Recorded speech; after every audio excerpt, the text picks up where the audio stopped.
चंद्रशेखर आजाद ने 2027 के लिए बनाया सीक्रेट प्लान। जल्द होगा एक स्पेशल टीम का ऐलान। अब खुद संभालेंगे यूपी की कमान। महाकुंभ का हाल देखकर हुए परेशान तो कर डाला ऐसा ऐलान। सीएम योगी आदित्यनाथ से लेकर अखिलेश यादव तक हैरान।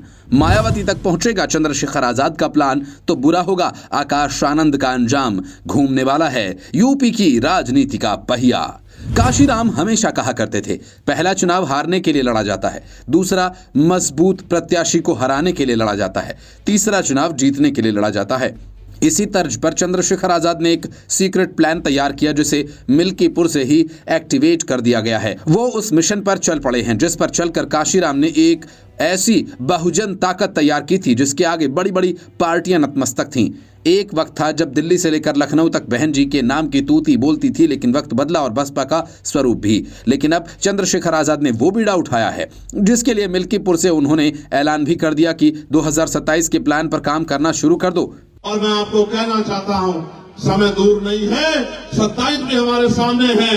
आप और हमें जुट जाना है इस बात के साथ कि अब हमें उत्तर प्रदेश को किसी के भरोसे नहीं छोड़ना है। उत्तर प्रदेश की जनता को हाथ फैलाने लायक नहीं छोड़ना है। इनका हाथ मजबूत करना है, इनके फैले हुए हाथ को मुट्ठी बना के एकजुट करके रोकना है और इनके हाथ में ताकत देनी है।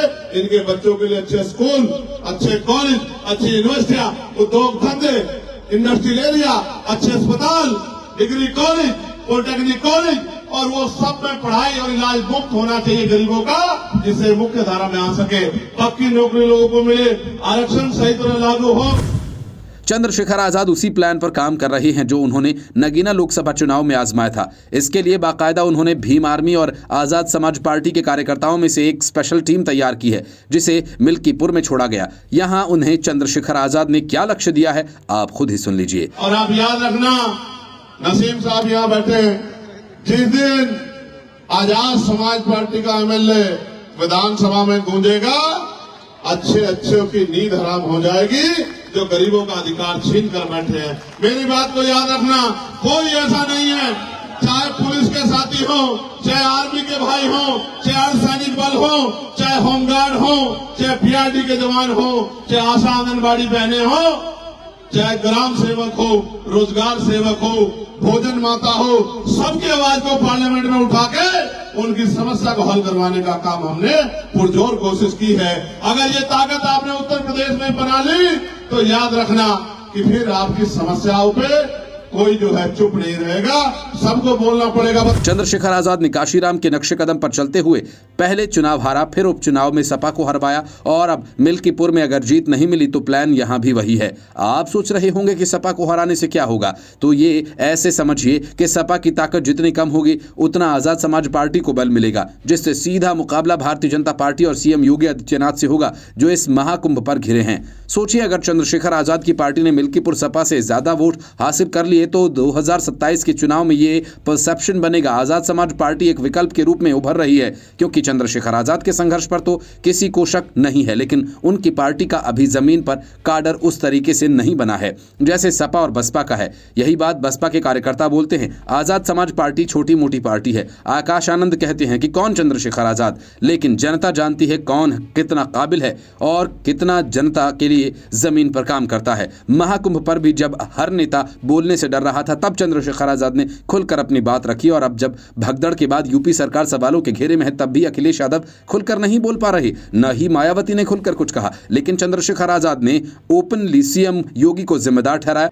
प्रशासन के निकम्मेपन की वजह से, सरकार के निकम्मेपन की वजह से ये घटनाएं हुई है।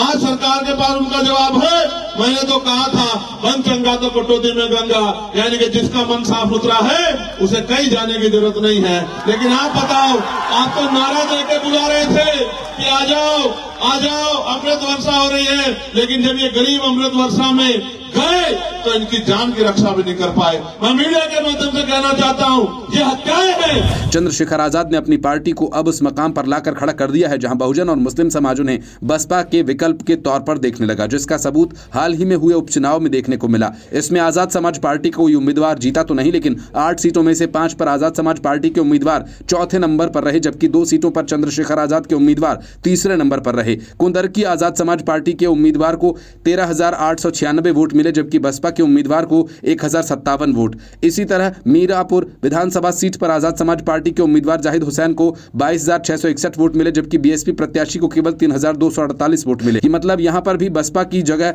लोगों ने आजाद समाज पार्टी को ज्यादा पसंद किया। अगर 2027 के चुनाव तक किसी तरह से चंद्रशेखर आजाद और उनकी पार्टी के लोग जमीन पर काम करते रहे तो ये बात तो तय है कि उनके बिना सरकार नहीं बनेगी। अगर आपको भी ऐसा लगता है तो जय भीम लिखें, और अगर नहीं तो कमेंट बॉक्स में लिखें।